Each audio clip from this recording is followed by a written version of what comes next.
Harmonizando emoção e pensamento. As ligações entre a amígdala e as estruturas límbicas relacionadas e o neocórtex são o centro das batalhas ou dos tratados de cooperação entre a cabeça e o coração, o pensamento e o sentimento.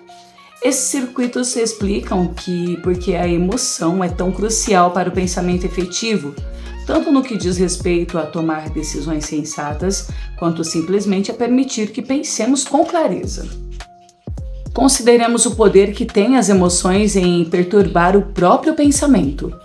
Os neurocientistas usam o termo memória funcional para a capacidade de atenção que guarda na mente os fatos essenciais para concluir uma determinada tarefa ou problema, sejam os aspectos ideais que buscamos numa casa quando examinamos vários prospectos, sejam os elementos de um problema do raciocínio em um teste. Essas deficiências, quando muito sutis, nem sempre aparecem em testes de QI, embora se revelem em avaliações neuropsicológicas mais dirigidas, bem como na contínua agitação e impulsividade da criança. Num determinado estudo, por exemplo, descobriu-se que meninos de escola primária com QI acima da média, mas com fraco desempenho escolar, tinham uma deficiência no funcionamento do córtex frontal. Também eram impulsivos e ansiosos, muitas vezes desordeiros e chegados a meter-se em apuros. O que sugere um falho controle pré-frontal sobre os impulsos límbicos. Apesar de seu potencial intelectual, essas crianças são as mais propensas a terem problemas na escola, ao alcoolismo e à criminalidade. Não por deficiência intelectual, mas porque o controle que tem sobre sua vida emocional é deficiente. O cérebro emocional, bastante distinto das regiões corticais reveladas pelos testes de QI, controla igualmente a raiva e o sentimento de piedade. Esses circuitos emocionais são esculpidos pelo que foi vivenciado na infância, e no entanto deixamos essas experiências absolutamente ao acaso. Pensem também no papel das emoções, mesmo nas mais racional decisão que tomamos, num trabalho com implicações de amplo alcance para a compreensão da vida mental. O Dr. Antônio Damasio, neurologista da Faculdade de Medicina da Universidade de Iowa, fez metículos estudos sobre o que precisamente está comprometido nos pacientes com danos no circuito pré-frontal amígdala. O processo decisório deles é muitíssimo falho e, no entanto, não revelam absolutamente nenhuma deteriorização no QI ou em qualquer capacidade cognitiva. Apesar de o intelecto estar intacto, fazem escolhas desastrosas nos negócios e na vida pessoal e podem mesmo entrar em interminável obsessão sobre uma decisão tão simples como, por exemplo, para que horas marcar um encontro? O Dr. Damasio diz que as decisões são mal tomadas porque eles perderam acesso ao que foi emocionalmente aprendido. Como ponto de encontro entre pensamento e emoção, o circuito pré-frontal amígdala é uma entrada crucial para o repositório de preferências e aversões que adquirimos ao longo da vida. Desligado da memória emocional na amígdala, qualquer coisa sobre a qual o neocórtex medite não mais dispara as reações emocionais e elas associadas no passado. Tudo assume uma neutralidade cinzenta. Um estímulo, seja um bichinho de estimação preferido ou alguém que detestamos, não desperta mais atração nem aversão.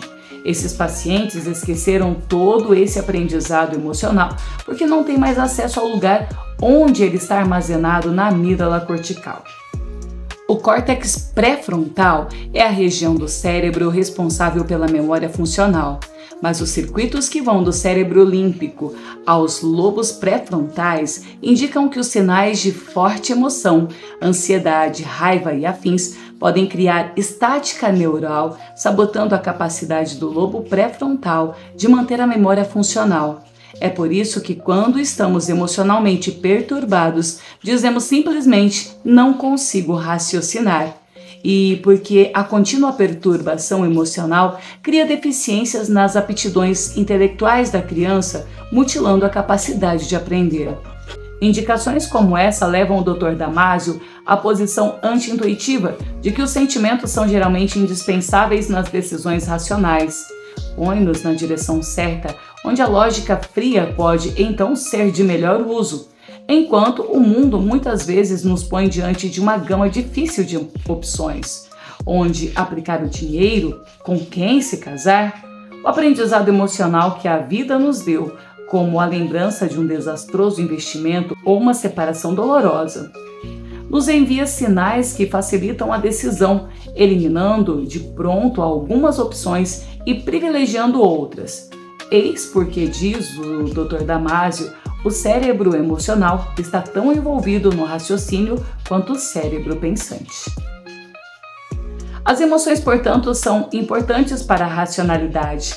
Na dança entre sentimento e pensamento, a faculdade emocional guia nossas decisões a cada momento, trabalhando de mãos dadas com a mente racional e capacitando ou incapacitando o próprio pensamento. Do mesmo modo, o cérebro pensante desempenha uma função de administrador de nossas emoções, a não ser naqueles momentos em que elas lhe escapam ao controle e o cérebro emocional corre solto. Num certo sentido, temos dois cérebros, duas mentes e dois tipos diferentes de inteligência, racional e emocional. Nosso desempenho na vida é determinado pelas duas, não é apenas o QI, mas a inteligência emocional também conta. Na verdade, o intelecto não pode dar o melhor de si sem a inteligência emocional. Em geral, a complementaridade de sistema límbico e neocórtex, amígdala e lobos pré-frontais significa que cada um é um parceiro integral na vida mental. Quando esses parceiros interagem bem, a inteligência emocional aumenta e também a capacidade intelectual. Isso subverte a antiga concepção de antagonismo entre razão e sentimento. Não é que queiramos eliminar a emoção e pôr a razão em seu lugar, como queria Erasmo, mas ao contrário, precisamos encontrar o equilíbrio inteligente entre as duas. O antigo paradigma defendia um ideal de razão livre do peso da emoção. O novo paradigma nos exorta à harmonização cabeça e coração. Fazer isso bem em nossas vidas implica precisarmos primeiro entender com mais exatidão o que significa usar inteligentemente a emoção.